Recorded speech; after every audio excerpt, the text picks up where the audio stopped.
كما يقنيكم زينا كسمعكم ናይ ኢትዮጵያ ሰብአዊ መሰላት ጉባኤ ኢሰመጉ ኣብ ዝተፈላለዩ ክልላት እታ ሃገር ይፍጸም ዘሎ መግሃስታት ሰብአዊ መሰላት ከም ዘተሓሳሰቦ ገሊጹ እቲ ትካል ኣብ ዝሓለፈ ሰሙን ኣብ ዘውፅኦ መግለጺ ኣብ ልዕሊ ንጹሃን ዝፍጸሙ መጥቃዕትታት ቅትለት ምምዝባልን ምትእውጓል ቀረባት መሰረተ ልምዓትን ኣብ ብርክት ዝበሉ ክልላት ይረኣየሎ ኢሉ ኢሰመጉ ኣታሓዛ ሰብአዊ መሰላት ብዝምልከት ኣብ 5 ክልላት ኣብ ዘካየዱ ናይ መጀመርያ ዳህሳስ መጽናዕቲ ውጽኢቱ ዕላው ገይሩሎ ኣብታ ሃገር ሰላም ክሰፍንን ናይ ዜጋታት ሰብአዊ መሰላት ክኽበርን መንግስቲ መራሕቲ ሃይማኖትን ኩሎም ዜጋታትን ካብኦም ትጽቢት ዝግበር ክፍጽሙ ጻዊዒት ኣቕሪቡሎ ይብል ጸብጻብ አዲስ ቸኮል ኣብ ጉጂ ኦሮሞ ኣማሮን ፍሉይ ወረዳ ቡርጂን ከባቢታት ብተደጋጋሚ ክፍጸሙ ዝጸንሑ መጥቃዕትታት ኣብ መንጎ ህዝቢ ዝተፈጥረ ስግኣትን ጥርጣረን ንምቕራፍ ብሓባር ንምስራሕን ዘላቒ ሰላም ክሰፍንን ይኽእል እዩ ዝተባሃለ ስምምዕ ናይ ኩሎም ተወከልቲ ኣብ ዝተረኽብሉ ኣብ ከተማ ሓዋሳ ተኻይዱ ሽማግለታት ዓዲ ናይቶም ብሄረሰባት መራሕቲ ሃይማኖትን መራሕቲ ነገድን ኣብ ዘካይድዎ ምኽክር ብባህላዊ መንገዲ ሰላም ንምውራድ ምስምምዖም እቶም ሽማግለታት ዓዲ ተዛሪቦም ኣለዉ ኣካላት ጸጥታን ኮሚሽነራት ስግኣት ሓደጋን ስራሕ ኣመራርሓን ክልላት ኦሮሚያን ደቡብን ነቲ መስርሕ ከም ዘመቻቸው ዘፍለጡ ክኾኑ ከለው ናይ ሕብራት መንግስታት ፕሮግራም ልምዓት ናይ ገንዘብ ሓገዝ ከም ዝገበረ ተረጋጊጹሎ ይብል ጸብጻብ ዮናታን ዘብዲዮስ ካብ ሐዋሳ ኣብ ደቡብ ሱዳን እንተቃውሞ ሰልፊ ጻውዒት ድሕሪ ምቕራቡ ልማዓንሶኒ ኣገልግሎት ኢንተርኔት ከም ዝተቋረጸ ዝበጽሕና ዜና ፍሊጡ ሓይልታት ጸጥታ ኣብ ጎደናታት ክሕሉ ይረኣዩ ኣክቲቪስታት አንጻር መንግስቲ ፕሬዝዳንት ሳልቫኪር ተቃውሞ ንምስማዕ ድሕሪ ምጽውዖም ነበርቲ ካብ ውሽጢ ገዛውቶም ኣይወጹን ፕሬዝዳንት ኪር ልማዓንቲ ንግሆ ንኣባላት ፓርላማ መደረ ከስምዑ መደብ ተታሒዙሎ ጥምረት ጉጅለታት አክቲቪስታት ትማል ሰንበት ኣብ ዘካየዱ ህዝባዊ ኣኼባታት ፕሬዝዳንት ሳልቫኪር ካብ ስልጣኖም ክወርዱ ሓቲቶም ኣለዉ ፖሊስ እቶም አክቲቪስታት ናይ ተቃውሞ ሰልፊ ንምክያድ ፍቃድ ስለ ዘይሓተቱ ዝካየድ ዓብይ ሰልፊ ዘይሕጋዊ እዩ ኢልወሎ ንሮይተርስ ርእይቶኦም ዝሃቡ ነበርቲ ከተማ ጁባ ትማል ሰንበት ምሸትን ልማዓንቲ ንግሆ ሰኒዩን ኣገልግሎት ኢንተርኔት ምቁራጹ ገሊጾም ኣለዉ ሮይተርስ ዝተሓተቱ ምክትል ሚኒስተር ሓበሬታ ባባ ማዳን ስራሕ በዚሑን ብዝብል ብዛዕባ እቲ ምዕጻው ኢንተርኔት ርእይቶ ኣይሃብሉን ተጠርጠርቲ እስላማውያን ዕጡቃት ምብራቃዊ ዲሞክራሲያዊ ሪፓብሊክ ኮንጎ ንእትርከብ ሓንቲ ናይ ገጠር ዓዲ ብምውራር ን19 ሰባት ከም ዝቐተሉ ናይቲ ከባቢ ሰበስልጣን ገሊጾም ነቲ መጥቃዕቲ ዝፈጸሙ ዓርቢ ናብ ቀዳም ኣብ ዘውግሐ ለይቲ ተኽሲ ብምኽፋት ኣባይቲ ዘሪፎም ኣለዉ ኣመሓዳሪ ናይቲ ከባቢን ከባቢያዊ ጉጅለታት መሰላትን አላይ ዴሞክራቲክ ፎርስ ዝተብሃለ እስላማዊ ጉጅለ ንዓበኛታት እዩ ፈጺምዎ ዘሎ ኢሎም እቲ ጉጅለ ኣብ ቀረባ ዓመታት መብዛሕትኡ ግዜ ኣብ ርሑቕ ከባቢታት ንኣሽሓት ሰባት ብምቕታል ይኽሰስ ሓላፍነት ዝወሰደ ኣካል የለን ኬንያ ከም ኣዳራሻት ዕዳጋን ናይ ኣውቶቡስ ጠጠው መበሊ መደብራትን ኣብ ዝኣመሰሉ ህዝባዊ ቦታታት ናይ ክታበት ማእኸላት ብምኽፋት ናይ ኮቪድ ክታበት ወፍራ ኣሐይላ ትርከብ ሰበስልጣን ተወሳኺ ምቹው ኩነታት ብምፍጣር ዛጊድ ዝተኸተበ 200 በዝሒ ህዝቢ እቲ ሃገር ቁጽሩ ሓፍ ንምባል ተስፋ ገይሮም ኣለዉ ኣብ ኬንያ ዛጊድ 2.5 ሚልዮን ሰባት ቀዳማይ መጠን ክታበት ወይ ድማ ዶዝ ተዋሂብዎም ኣሎ ኬንያ ካብ ዩናይትድ ስቴትስን ካልኦት ሃገራትን ተወሳኺ ክታበት ትረክብ እያ ዘላ ትማል ሰንበት ምስ CNN ቃለ ምልልስ ዘካየዱ ናይ ዩናይትድ ስቴትስ ላዕለዋይ ክኢላ ተመሓላለፊ ሕማም ክሳብ መወዳእታ እዚ ናይ ኣውሮፓውያን ዓመት ብምኽንያት ኮቪድ-19 ክሳብ 1 ሚልዮን ሰባት ኣብ ኣሜሪካ ጥራሕ ክሞቱ ይኽእሉ እዮም ኢላ ግን እቲ ኩነታት ሙሉእ ብምሉእ ክትንበይ ዝኽእልን ሙሉእ ብምሉእ ምክልኻል ዝከኣልን እዩ ኢሎም ኣለዉ ዶክተር አንቶኒ ፋውቺ ኣብ ዩናይትድ ስቴትስ ነቲ ትንቢት ንምትራፍ ዕንቅፋት ዝኸውን ዘሎ ኣብቲ ሃገር ክታበት ዘይወሰዱ 80 ሚልዮን ሰባት እዮም ኢሎም እዞም ሰባት እዚኦም እንተደኣ ተኸቲቦም እዚ ክንቐይሮ ንኽእል ኢና ውፅኢታውን ቅልጡፍን ብዝኾነ ኣገባብ ክንፍጽሞ ንኽእል ኢና ኢሎም ፋውቺ ኣብዚ ቅልውላውዚ ሰባት ኣይዲዮሎጂካዊ እምነቶም ወይ ፖለቲካዊ ኣፈላላዮም ንጎኒ ክገድፉ ኣዝዩ ኣገዳሲ እዩ ኢሎም ኣለዉ ብምውሳኽ እዚ ከምዚ ኢሉ እናሃለወ ኣብ ዩናይትድ ስቴትስ ኣብ ዝሓለፈ ሰሙን ብማእኸላይ ኣብ መዓልቲ 100,000 ሰባት ብሰንኪ ኮቪድ-19 ናብ ሆስፒታል ከም ዝኣተዉ ተፈሊጡሎ ብመሰረት ጆን ሃፕኪንስ ዩኒቨርሲቲ ሎሚ ንግሆ ሰኒ ኣብ ዙርያ ዓለም ብኮቪድ-19 ልዕሊ 216.4 ሚልዮን ዝተትሓዙ 4.5 ሚልዮን ድማ ዝሞቱ ተመዝጊቦም ኣለዉ ናይ ዩናይትድ ስቴትስ ካብ ኣፍጋኒስታን ናይ ምልቃቕ ጻዕርታትን ምውፃእ ወታደራትን ኣብ ሰሙን ይዛዘብ ኣብ ዘለሉ ናይ ፕሬዚዳንት ባይደን ውሳነታት ዝለዓለ ምርመራ ገጢምዎ ኣሎ። እቲ ምውፃእ ኣብ ናይ መወዳእታ ሰዓታት ይርከብ ግን ድሕሪ ናይ መወዳእታ ዕለት ጽባሕ ማለት እዩ 31 ነሓሰ 2021 ኣቋጽራ ፈረንጂ መምሕዳር ባይደን ዜጋታት ኣሜሪካን ኣፍጋናውያን መሻርክትን ካብቲ ሃገር ምውፃእ ክቕጽለሉ እዩ። ላዕለዋይ በዓል ስልጣን ታሊባን ንቕድሚት ሰባት ናብ ወፃኢ ክጓዓዙ ከም ዝፍቀደሎም ገሊጹ ኣሎ። ናይ ዩናይትድ ስቴትስ ሚኒስትር ጉዳያት ወፃኢ አንቶኒ ብሊንከን ዓለም ክዕዘብ እዩ ታሊባን ናይ ምጉዓዝ ነጻነት ከረጋግጽ 114 ሃገራት ትጽቢት ከም ዝገብራ ንጹር ገይረን እየን ኢሎም ኣለዉ። ትማሊ ሰንበት ፕሬዚዳንት ጆ ባይደን ኣብ መዕረፎ ነፈርቲ ካቡል ብዓርሰ ቅትለታዊ ንዝተቐትሉ 13 ወታደራት ኣሜሪካ ክብሮም ገሊጾም ኣለዉ። ኣብቲ መጥቃዕቲ ልዕሊ 100 ኣፍጋናውያን እውን ተቓቲሎም እዮም። ምውፃእ ናይ ዩናይትድ ስቴትስ ካብ ኣፍጋኒስታን ሓደገኛን ፍንውን እዩ ኢሉ መምሕዳር ኣሜሪካ። ኣብቶም ዝሓለፉ ሰሙናት ልዕሊ 100,000 ሰባት ብነፈርቲ ምውፃእ ተኻኢሉ ኣሎ። ነቐፍቲ ግን ባይደን ሓያሎ ሓደገኛን ዝተጋገዩን ስጉምታት ፈጺሞም እዮም ይብሉ። ኣብ መወዳእታ ኣይዳ ዝተሰመየ ሓያል ህበቡላ ወይ ሄሪኬን ናብ ትሮፒካዊ ህበቡላ ትሕት ከም ዝበለን ሕዚ እውን ግን ኣብ ክፍለ ግዝኣት ኒው ኦርሊያንስን ከባቢውን ከቢድ ዝናብ ከም ዘውረደ ተፈሊጡ። ሃገራዊ ማእኸል ሄሪኬን ከም ዝበሎ ኣይዳ ሓደገኛ ህበቡላን ኣዕናዊ ንፋስን ከቢድ ውሕጅን ኣስዒብሎ። ብሰንኪ እቲ ኣዕናዊ ህበቡላ ንኒው ኦርሊያንስን ከባቢኡን ኣገልግሎት መብራህቲ ይህቡ ዝነበሩ ኩሎም 8 መስመራት ሓይሊ ኤሌክትሪክ ካብ ኣገልግሎት ወፃኢ ኮይኖም ኣለዉ። ቅድሚ 16 ዓመታት 29 ነሓሰ 2005 ኣቋጽራ ፈረንጂ ሄሪኬን ካትሪን ኣብ ሉዊዚያና ብዘውረዱ ሓደጋ 1800 ሰባት ህይወቶም ሲኢኖም እዮም። ዜና ኣብዚ ይፍጸም።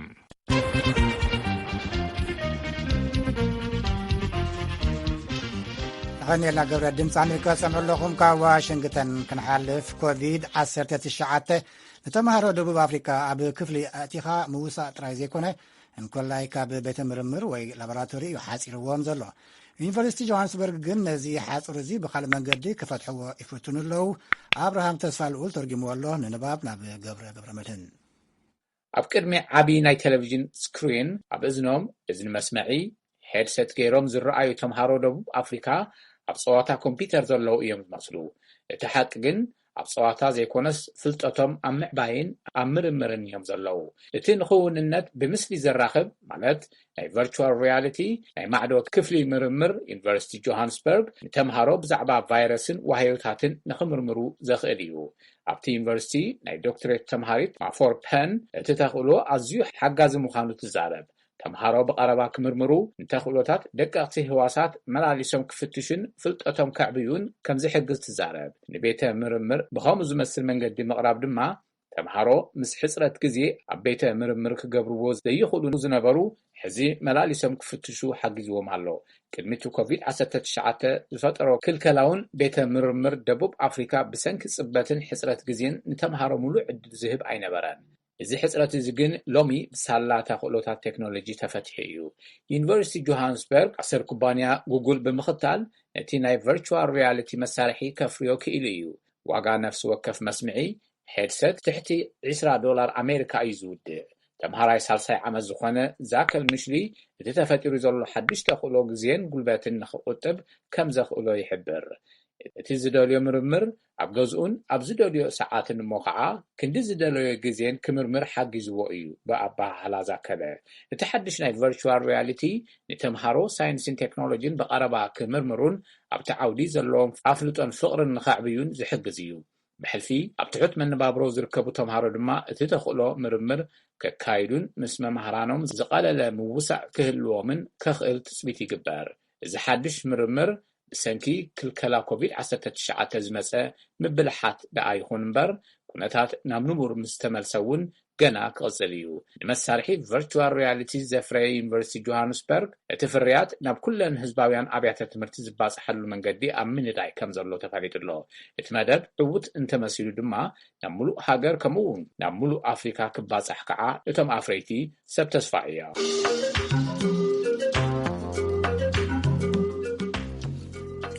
ሰምዕዎ ዘለኹም ዋሽንግተን ዲሲ ዝርከብ ድምፂ ኣሜሪካ እዩ። ናብ ተረኛ መደብ ሕርሻ ክንሓልፍ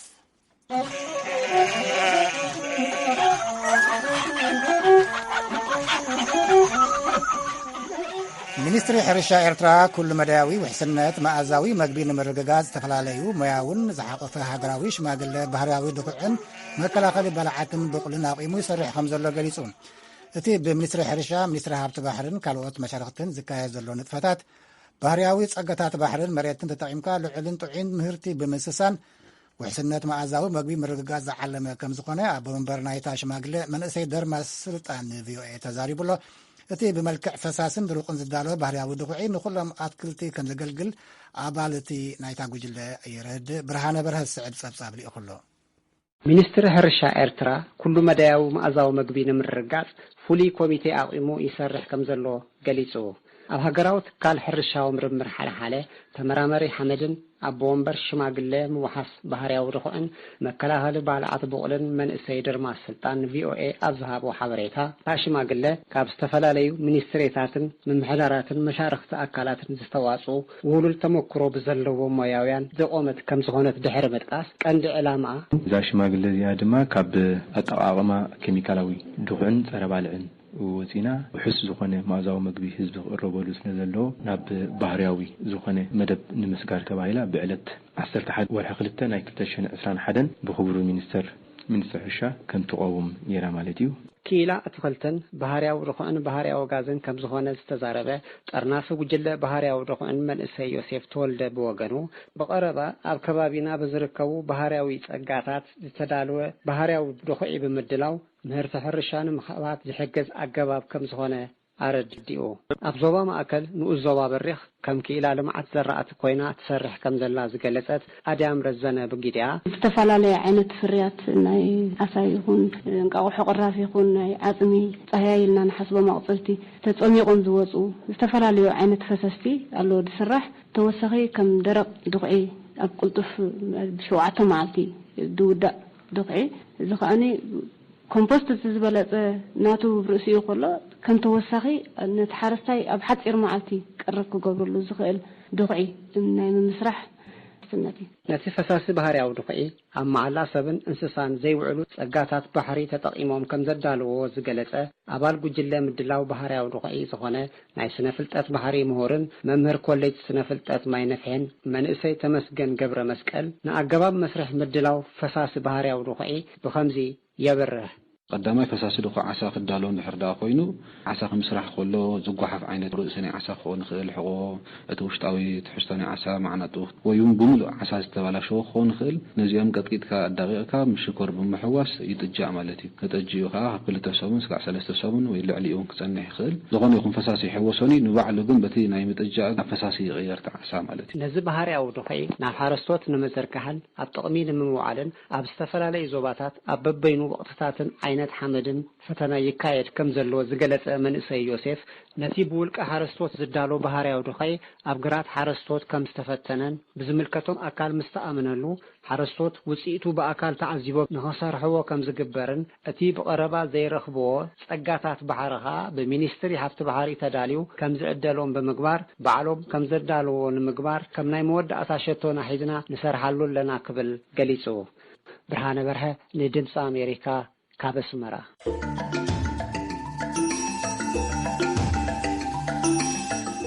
يعني لنا برهانه ناب مقلق نحلف اب كل تግራይ ዝተካየደ ኩናት ኣብ ልዕሊ ልምዓት መስኖ ከቢድ ሃሳብ ከም ዘስዓበ ሓላፊ ቢሮ ሕርሻ ክልል ትግራይ አቶ አትንኩት መዝገቦ ምግላጹ ተሓቢሩሎ ኣብ ስራሓት ልምዓት መስኖ ቅድሚ ኩናት ዝነበረ ምንቅስቃስ ልዕሊ 54,000 ሄክታር ይለምዕ ምንባሩ ዝጠቀሰ አቶ አትንኩት ዝሓለፈ ሓደ ዓመት ዝኸውን ግን ገባርና ከልመዓሉ ዝፈቅድ ኩነታት ኣይነበረን ኢሉሎም ንሎሚ ክንዝኸውን ለሚዑ ኣሎ ኢልና ክነቐምጥ ኣይንኽእልን ወልኩ ኣስዒቡ ዓለም ፍስሓ ስዕብ ጸብጻብ ልኢኹሎ ንመደብ ሕርሻ ኣብ ትግራይ ዝተካየደ ኩናት ኣብ ስራሕቲ ሕርሻ ከቢድ ጉድኣት ከም ዘብጽሐ ሓላፊ ቢሮ ሕርሻን ልምዓት ገጠርን ትግራይ ዶክተር አትንኩት መዝገቦ ገሊጾም ኣብ ስራሕቲ መስኖ ልምዓት ቅድሚ ኩናት ዝነበረ ምንቅስቃስ እንትገልጹ ልዕሊ 54,000 ሄክታር መሬት መስኖ ይለምዕ ምንባሩ ይዛረቡ بجبوت لعلى 54,000 هكتار يلمع نير بجبوت لمعت لأتو مالتي لتمسنا لخون تحت قرصي كباب 7,000 كاوي يتسرحوا دين قالي يسبر قالي مست ديزاين لتحاسو قندوس للي يسرح بجبوت لعلى 54,000 عام عامت ماتي حنت زوري قالي دقميو ግን 54,000 ሽፋን መስኖ ነይርና ማለት እዩ ኣብቲ ለሓለፈ ዓመት ኣብ 2013 ታይ ነይሩ ልብል ብዙሕ በሪስ እዩ ቁጥርታት ምርካብታ ይኾነስ በተለይ ተን ብርክት ለለ ቦታታት ምንም ስራሕ ይተሰርሐ ከልምዕውን ልፈቅዳይ ነበረይ ኩናት ባህሪኡ ኣይፈቅደልኻይ ግን ልዕሊ ኩናት እዩ ነይሩ ገባርና ከልምዕ ልፈቅደለይ ነበረይ ከም ንፈልጦ ደግሞ ናይ መስኖ ስራሕቲ ከም ናይ ክራማት ስራሕቲ ይኾነ ብጣዕሚ ጉልበት ልጠልብ ብጣዕሚ ክትትል ልዮ ንጥፈት ብጣዕሚ ይደሊ ኣብ ክራማት ሓደ ግዜ ዘሪኻ ወይም ፀሃይ ለመልእኽት ትምለስ ኣብቲ ግን ማይ ታስየለካ ማለት ስለዚ ኣብ ገዝኡ ክነብር ኣለዎ ማለት ትገባር ስለዚ ከምዚ ዓይነት ፀገም ስለልነበረ እዚ ልበሃል ለሙዑ ኢልና ክነቕምጦ ይንኽእል ከም ትካላት እውን ለዓነ ኣሎ ምናልባት ላብራያ ካብ ኸይድ ከተኸና ቶም ሰው ሃፍቲ ብጣዕሚ ምስ ናይ ዓለም ቴክኖሎጂ ማዕረ ዳርጋ ዝኾነ ትሕተ ቅርጽ ነይሩ ማለት እዩ ብግሪን ሃውስ ለምዕ ጽቡቅ ተስፋ ንገብረሎም ሰው ሃፍቲ እውን ነይሮም ናይ ምርምር ሓላፍነት እውን ልመስል ሒዞም ኣብ መፍረይነት ዓብይ ስራሕ ዝሰርሑ ነይሮም ሳቶም ከም ለይነበሩ ይዓንዮም ብደንብ ኮነ ተባሂሉ ልጠፍእ ስለዝኾነ ዓብይ ውድመት እዩ ተፈጺሙና ኣብ ልምዓት ነርና ክንብለይ ንኽእል ሓላፊ ቢሮ ሕርሻን ልምዓት ገጠርን ትግራይ ዶክተር አትንኩት መዝገቦ 1.3 ሚልዮን ሄክታር መሬት ንሕርሻ ዝውዕል ኣለና ይብሉ ካብዚ ኣብ ምዕራብ ትግራይ ንሃገራዊ ረብሓ ክንብል ሰሊጥ ብምዝራእ ዓብይ ኣበርክቶ ንገብር ነርና ኣብ ዘመነ ምህርቲ 2012-2013 ግን ብምሸላ ክሽፈን ገርና ነርና ይብሉ ጥራሕቲ ይኾነውን ናይ መሸላ ጠቐማ ኣብቲ ማሕበረሰብ ቀሊል ምግባር ናይ ስርናይ ልጥሕና ልነበራ ዳሕሩጭ ዓበይቲ ፋብሪካታት ማለት እዩ መሸላ ክሰርሓ ብዙሕ ድሕሪ ብዙሕ ፈተነ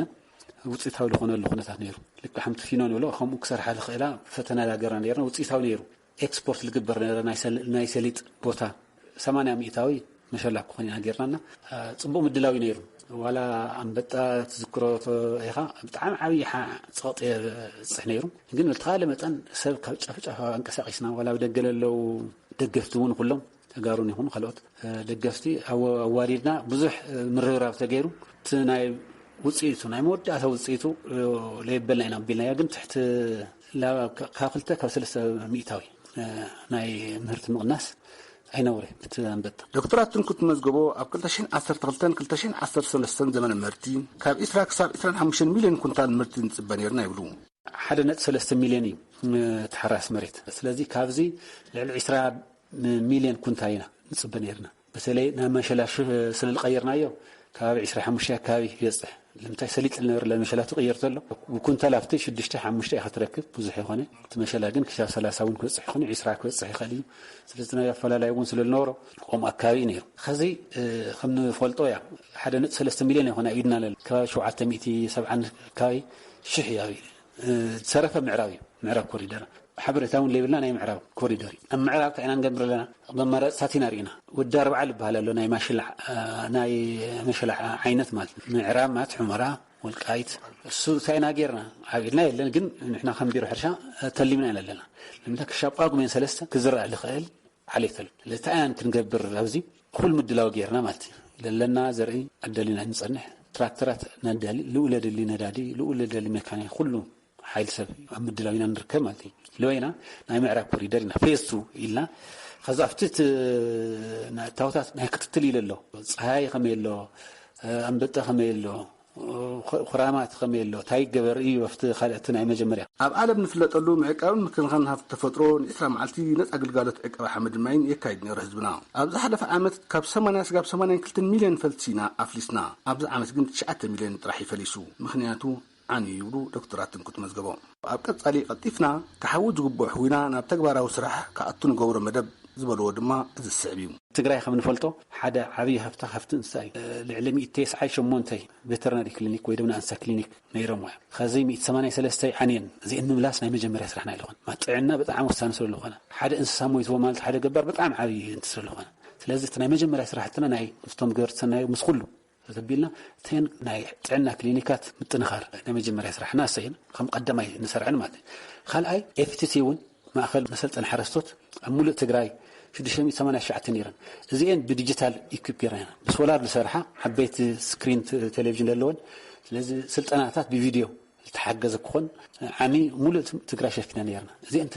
زريفين كله بس ولار سرح عبيتي سكرين 4 انش حد طايانيو حنت سامبل زبيرو إلا مالتي مول تقرأينا شفنا نيرنا زعنيني لذي جبار بتحاسو تمعيلت له الحشاء تغطات الحشاء تكنولوجي قدمي يسمون كسقوم لغير زين ما أخي مسألة أنا متنخر حدا وصلنا نجاري لخون لا مالتيو خمن ترجعنا توت أنت لنا سالساي ناي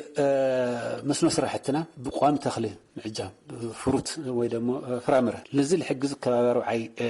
خلتي نرسر اللون كفتن خلتي مثال شاشعتون خال أوتوماتيك زين لأفوكادو مانجو أرانشي خمس عين نجارات نفري لماتي دي أصلاً تلو متنخارين بإنتربرايز ونا بلايلنا زي إنجيرها بالي تنفلس طاوياتاتون كنا حوته خنا تقرأ تنخلتني 3 شعفوعات لله ترجع مزح عنينين زي إحنا قوم جيرنا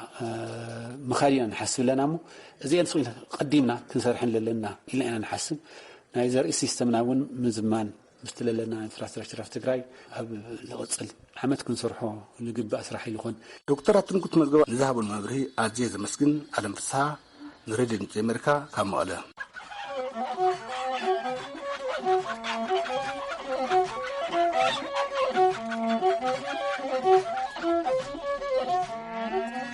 يا قنيلنا عالم كبرى سمعتي سمعوا زلكم واشنطن دي سي تركب دمص أمريكا وناب ترنيا مدب سبورت نحلف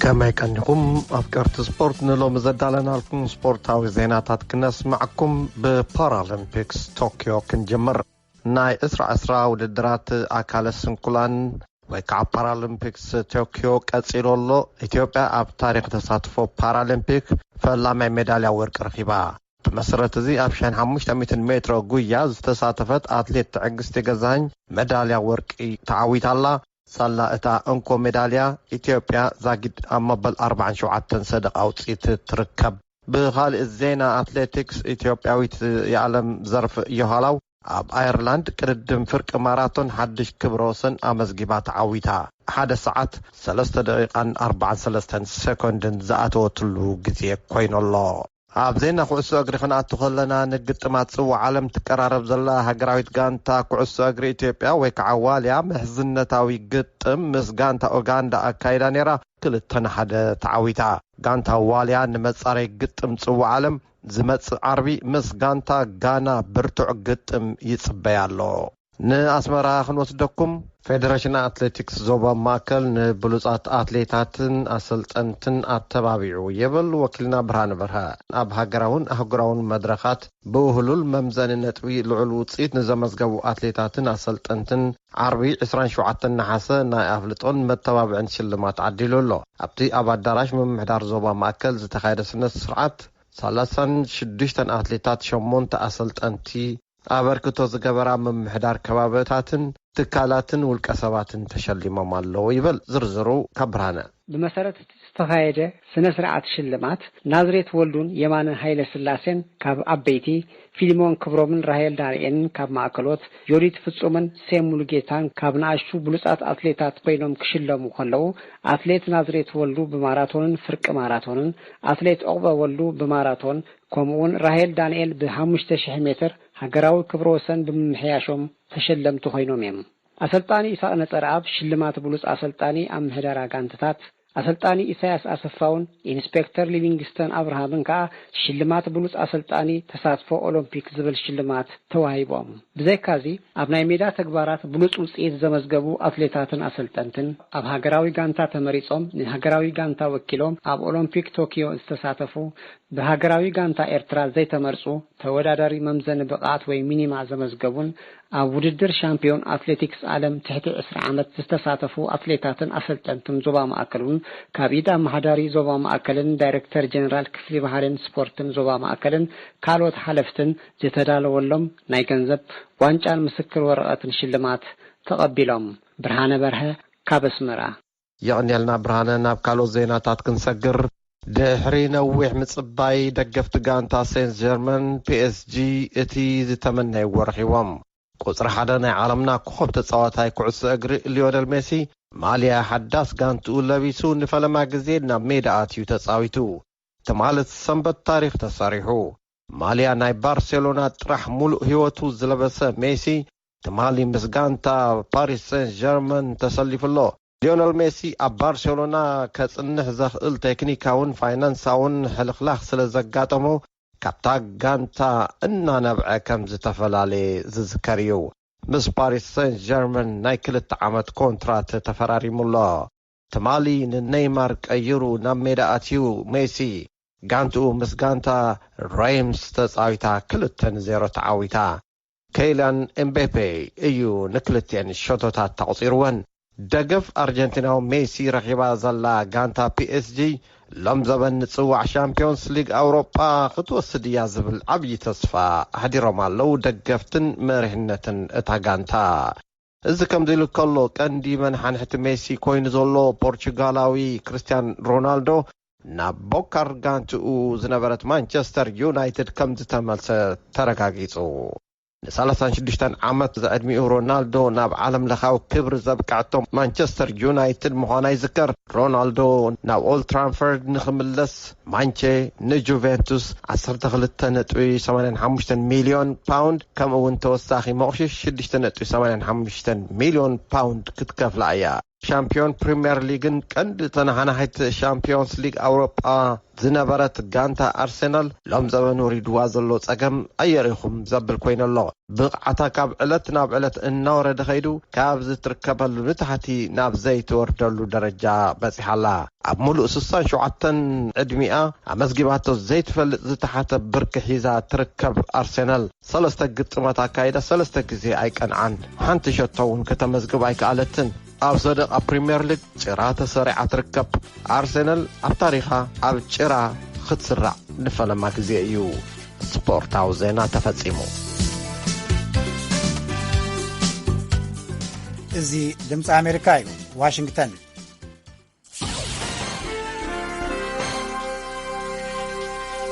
ሰማዕትና ቀጺሉ መርገጽ መንግስቲ ዩናይትድ ስቴትስ ዘንጸባርቕ ርእሲ አንቀጽ ክንበብ እዩ ኢራን ኣብ ልዕሊ መርሰር ስትሪት ዝተሰሜት መርከብ ነዳዲ ብዝገበረቶ መጥቃዕቲ ብዙሓት ሃገራት ኩነኔአን የስማዕ ኣለዋ እታ ናይ ነዳዲ መርከብ ብ29 ሓምለ እያ ብዒላማ ብድሮን ተሃሪማ እታ መርከብ ዝተሃርመት ኣብ ሰላማዊ ጉዕዞ ኣብ ኣህጉራዊ ማያት ገማገም ኦማን እንከላ እዩ ኣባላት እታ መርከብ ዝኾኑ ሮማናውያን ካፒተንን እንግሊዛዊ ሓላዊ ድሕንነትን እውን ተቐቲሎም ኣለዉ ኤውሮጳዊ ሕብረትን 7 ብኢንዳስትሪ ዝማዕበላ ሃገራት ማለት ካናዳ ፈረንሳ ጀርመን ጣልያን ጃፓን ዓዲ እንግሊዝን ኣሜሪካን ነቲ ዝተፈጸመ መጥቃዕቲ ብትሪ ኮኒነን ኣለዋ ኣብቲ ብኤውሮጳዊ ሕብረትን ጉጅለ 7 ዝወፀ መግለፂ እዚ ደይመደልካ ዝተገብረን ንኣህጉራዊ ሕግታት ዝጥሕስን እዩ ተኣኪቡ ዘሎ መረዳእታታት ድማ እቲ ተግባር ብኢራን ከም ዝተፈጸመ ዘርኢ እዩ ነዚ መጥቃዕቲ እዚ ንምግባር ብዝኾነ ይኹን ምኽንያት ቅቡል ኣይኮነን ይብል ብማእኸላይ እዚ ኣሜሪካ ኣብ ዝተገብረ ምርመራ እቲ ጭልፍላፍ ናይቲ ድሮን ምስቲ ኣቐዲሙ ብኢራን ዝተፈጸመ መጥቃዕቲ ልዑል ምምስሳል ከም ዘለዎ ኣፍሊጡሎም ኣብቲ መጥቃዕቲ ዜጋታትን ዝተቐትልወን ሮሜንያን ዓዲ እንግሊዝን እውን ንውፅኢት እቲ ተበፂሑ ዘሎ ምርመራ ተኻፊለን ኣለዋ ሚኒስትር ወጻኢ ጉዳያት ኣሜሪካ አንቶኒ ብሊንከን ነቲ ጉዳይ ኣመልኪቶም ክሳብ ሕጂ ተገይሩ ብዘሎ ምርመራ እቲ መጥቃዕቲ ብኢራን ከም እተፈጸመ ዘርኢ እዩ እዚ ከዓ መቐጸልታ ናይቲ ኢራን እትገብሮ ተኹታኺ ባህሪ እዩ እዞም ተግባራት እዚኣቶም ነጻነት መያዊ ዳህሳስ ዝዕንቅፉን ንግዳዊ ሰላማውን ምንቅስቃስ መራኽብ ኣሰናኺሎም ንህይወት ሰላማውያን ሰባት ኣብ ሓደጋ ዘእትውን እዮም ብስም መንግስቲ ኣሜሪካ ንስድራ ቤት ግዳያት ጽንዓት ይሃብኩም እናበልኩ ንፈጸምቲ ገበን ብዝገበርዎ ክሕተቱ ናይ ብዙሓት ሃገራት ሓላፍነት ምዃኑ ኣዘኻኽር ኢሎም ብሊንከን ክብል ናይሎም ርእሲ አንቀጽ ይድምድም ዝሰማዕኩምዎ መርገጽ መንግስቲ ዩናይትድ ስቴትስ ዘንጸባርቕ ርእሲ አንቀጽ እዩ በዚ እምበኣል ክንፋንወኩም ጽባሕ ራኽበና ኣብ መደብ ኤርትራውያን ኣብ ኣሜሪካ ንማሕበር ብሽክለታ ኤርትራውያን ኣብ ኣሜሪካን ክንቕርበልኩም ኢና ሰሰናይ